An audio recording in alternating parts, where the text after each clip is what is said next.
Hello and welcome to Prime Education Jaipur. Maurya एवं गुप्तकालीन भारत। प्राचीन भारत के इतिहास में मौर्य काल जो है महत्वपूर्ण स्थान है। मौर्य काल चतुर्थ शताब्दी ईसा पूर्व से द्वितीय शताब्दी ईसा पूर्व तक रहा। चतुर्थ शताब्दी ईसा पूर्व से मतलब फोर्थ सेंचुरी की फोर्थ बीसी से सेकंड बीसी तक रहा। ये सेंचुरी तक सिंपल लैंग्वेज में बोल सकते हैं कि चौथी शताब्दी ईसा पूर्व से दूसरी शताब्दी ईसा पूर्व तक इसका जो है काल रहा मौर्यों का, या फिर मौर्य काल रहा। इस काल में जो है चंद्रगुप्त, बिंदुसार एवं अशोक जैसे महान शक्तिशाली शासक हुए। देखिए बात करें इस काल में तो सबसे ज़्यादा जो नाम लिया जाता है मौर्य काल के अंतर्गत मुख्य रूप से अशोक का, बिंदुसार का और चंद्रगुप्त का ही नाम शक्तिशाली शासकों में लिया जाता है। हिस्ट्री पढ़ने को बहुत ज़्यादा लेंथी है और बहुत सारे शासक हैं, सभी बहुत सारे शासक उनके बीच में भी हुए हैं जिनको हम नहीं पढ़ते हैं क्योंकि वो इतना ज़्यादा इम्पोर्टेंट नहीं रहता पढ़ना, क्योंकि सबसे शक्तिशाली जो शासक है 4-5 चंद्रगुप्त, बिंदुसार, अशोक जैसे हैं। आगे मौर्य साम्राज्य की स्थापना आचार्य चाणक्य, जिन्हें विष्णुगुप्त भी कहा जाता है, का महत्वपूर्ण योगदान था। मौर्य काल देखिए चाणक्य का ही नाम विष्णुगुप्त है और विष्णुगुप्त का ही नाम कौटिल्य है, तो चाणक्य को विष्णुगुप्त भी कहते हैं और कौटिल्य भी इनका नाम है। ये कूटनीति रचने वाले थे तो कौटिल्य इनका नाम रखा गया है राजनीतिक दृष्टि से। नेक्स्ट है कि मौर्य साम्राज्य की स्थापना के पूर्व, जब मौर्य साम्राज्य की स्थापना हुई थी, इससे पहले मगध पर जो था, मगध जनपद पर नंद वंश के शासक घनानंद का शासन था। नंद वंश का शासक था घनानंद का शासन था मगध पर। कब? जब मौर्य साम्राज्य की स्थापना नहीं हुई थी उससे पहले। घनानंद से मगध की जनता नाराज थी, उसने जनता पर बहुत अधिक अत्याचार किए। नंद वंश के शासनकाल में भारतवर्ष के पश्चिमी जो भाग हैं उसमें छोटे छोटे राज्य थे। सिकंदर ने जब भारतवर्ष के पश्चिमी भाग में आक्रमण किया तब इनके छोटे राज्यों से कुछ ने उनका सहयोग किया। आचार्य चाणक्य संपूर्ण भारतवर्ष को एक सूत्र में बांधना चाहते थे। क्या हुआ, देखिए नंद वंश का जो शासनकाल था उसमें भारतवर्ष के पश्चिमी भाग में छोटे छोटे राज्य थे और सिकंदर ने जब भारत के पश्चिमी एरिया, वेस्टर्न एरिया में जो है अटैक किया तो क्या हुआ, इन छोटे राज्यों में से कुछ ने उसका सहयोग किया था। आचार्य चाणक्य क्या चाहते थे कि भारत सारा संपूर्ण भारत है, पूरा होल जो इंडिया है एक सूत्र में बंधा रहे, वो एक सूत्र में बांधना चाहते थे, एक जगह एकता के रूप में। आचार्य चाणक्य कौन थे, इनका क्या योगदान था मौर्य साम्राज्य में, आइए डिस्कस कर रहे हैं। आचार्य चाणक्य विष्णुगुप्त, जिनको विष्णुगुप्त भी कहते हैं, तक्षशिला विश्वविद्यालय के शिक्षक थे। कौन से विश्वविद्यालय के शिक्षक थे ये? तक्षशिला विश्वविद्यालय के शिक्षक थे। उस समय जो है मगध पर घनानंद नामक राजा का शासन था। जब ये शिक्षक थे तक्षशिला विश्वविद्यालय के, उस समय उसी टाइम पे घनानंद जो है मगध पर राज कर रहा था। प्रजा उसके राज्य से त्रस्त थी, मतलब जनता इतनी सुखी नहीं थी। एक बार राजा घनानंद ने अपने दरबार में आचार्य चाणक्य का अपमान कर दिया। एक बार क्या हुआ, जो आचार्य चाणक्य थे उनका अपमान कर दिया गया राजा घनानंद के दरबार में, और उन्होंने तब ही अत्याचारी राजा के कुशासन को समाप्त करने की प्रतिज्ञा की। उन्होंने दृढ़ निश्चय किया कि मैं एक दिन जो है घनानंद के कुशासन को समाप्त करके रहूँगा और इस अत्याचारी राजा के जो शासन व्यवस्था को समाप्त कर दूंगा और अपने अपमान का बदला जरूर लूँगा। तो तब से ही इन्होंने क्या की, प्रतिज्ञा कर ली थी आचार्य चाणक्य ने। आचार्य चाणक्य ने एक साधारण बालक चंद्रगुप्त को शिक्षा देकर, उस टाइम पे एक साधारण बालक ही था चंद्रगुप्त, उसी को शिक्षा देकर चाणक्य ने क्या कर दिया, मगध का शासक बना दिया।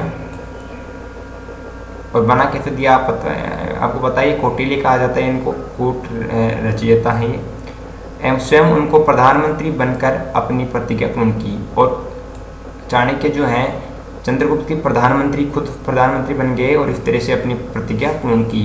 एक तो उसका जो है साम्राज्य नष्ट हो गया, समाप्त हो गया, किसका, घनानंद का। दूसरी बात कि इन्होंने जो अपमान किया था चाणक्य का, उसका भी क्या हो गया, उनको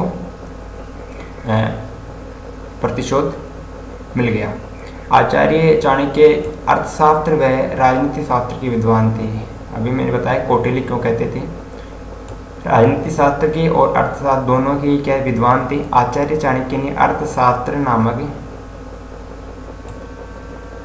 पुस्तक लिखी। चाणक्य ने कौन सी पुस्तक लिखी थी, अर्थशास्त्र। अर्थशास्त्र में मौर्यकालीन साम्राज्य की राज व्यवस्था व शासन प्रणाली की जानकारी मिलती है। देखिए ये सब्जेक्ट जो है अर्थ यहाँ पे लगा हुआ है, तो अर्थ यहाँ पे पैसे से कोई संबंध नहीं है, आर्थिक क्रियाओं से कोई संबंध नहीं है। ये जो पुस्तक है टोटली जो है राज व्यवस्था और शासन प्रणाली पर आधारित थी। और कौन से साम्राज्य की, मौर्यकालीन साम्राज्य की राज व्यवस्था और शासन प्रणाली की जानकारी इसके अंदर मिलती है अर्थशास्त्र नामक पुस्तक में, जो किसने लिखी, आचार्य चाणक्य ने। कौन थे ये, प्रधानमंत्री थे चंद्रगुप्त मौर्य के। और चंद्रगुप्त मौर्य जो है इनको शासक बनाया था शिक्षा देकर चाणक्य ने ही, और खुद बन गए थे इनके प्रधानमंत्री। थे कौन ये आचार्य चाणक्य जो थे तक्षशिला विश्वविद्यालय के शिक्षक थे। आचार्य चाणक्य एक चतुर राजनीतिज्ञ थे और इसीलिए उन्हें, अभी मैंने बताया आपको कौटिल्य क्यों कहा जाता है, इसीलिए उन्हें कौटिल्य के नाम से जाना जाता है। बहुत ज़्यादा इंपॉर्टेंट बात है कि इनको कौटिल्य क्यों कहते हैं। ये एक चतुर राजनीतिज्ञ थे, इसीलिए इन्हें कौटिल्य कहा जाता है। बात करते हैं चंद्रगुप्त मौर्य की। चंद्रगुप्त मौर्य में बाल्यावस्था से नेतृत्व का गुण था। वह अपने मित्रों के साथ खेलते समय उनका नेतृत्व करना पसंद करता था।